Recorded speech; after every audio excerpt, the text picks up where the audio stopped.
So far, we've learned how to author tasks using built-in task types or custom task types. You may have many tasks that run as part of a build, and certain tasks may depend on the outputs of other tasks. In this chapter, we will cover how to configure dependencies and ordering between tasks. Let's do a clean.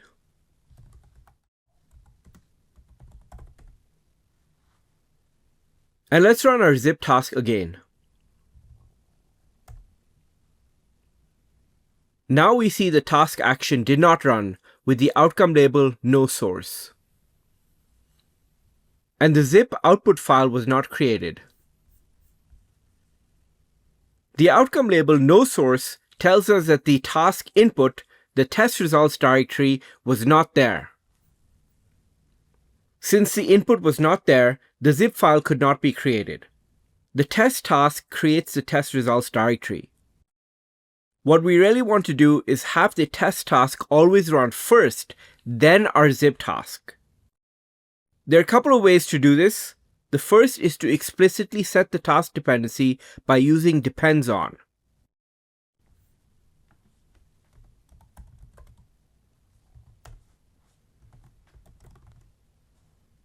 Now when we run the task,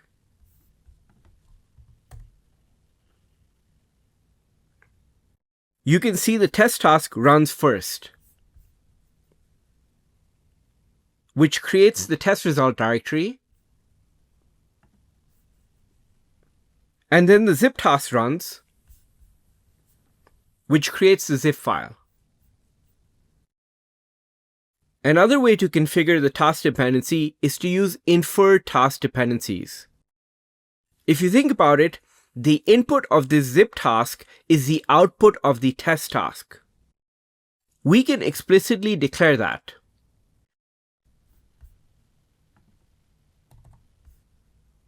So instead of saying from the build directory get the test results, we can say from the output of the task named test, that is going to be our input. We can also be more precise and configure which files in particular we want to include. If we look at the docs for creating archives, we can see examples of how to exclude or include files.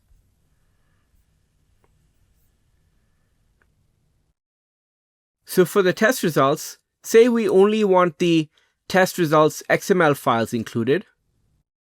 We can say include only the XML files.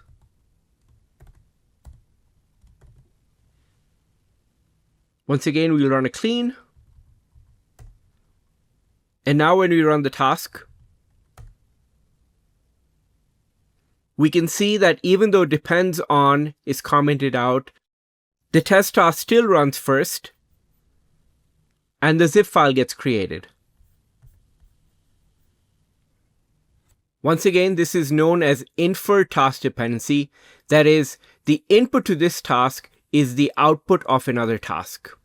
And Gradle build tool recognizes that there is a dependency between the tasks. Now it's important to note, if we run a clean, and let's say we run only the test task,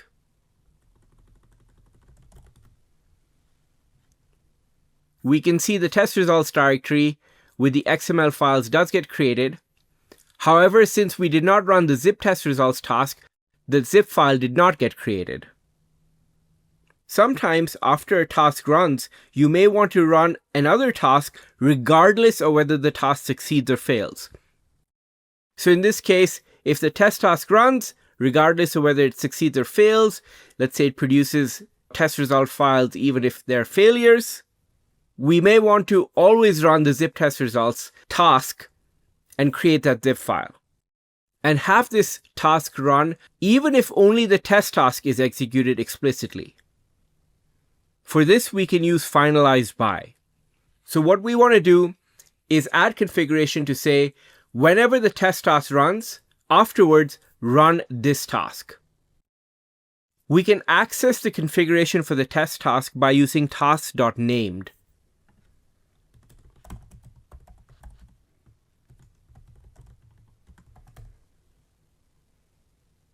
So this is saying get the configuration for the task name test. And now we can add some configuration here. Keep this in mind. You may often have to access and modify configuration for tasks, and you will have to use task.named.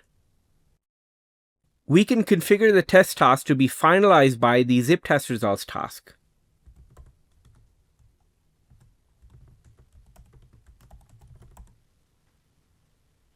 Now when we do a clean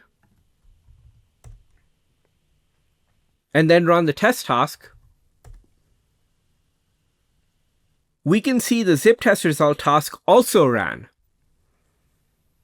and the zip file was created. Even though we did not explicitly run the zip test result task.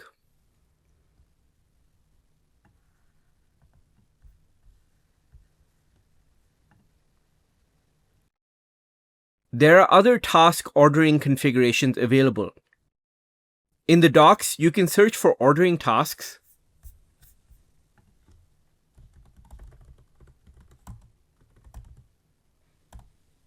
and click on the most relevant result. Here you can read about these additional options such as must run after and should run after. These specify ordering between two tasks if both tasks are running. However, unlike finalizedBy, if only one of the tasks is running, it will not trigger the running of the second task.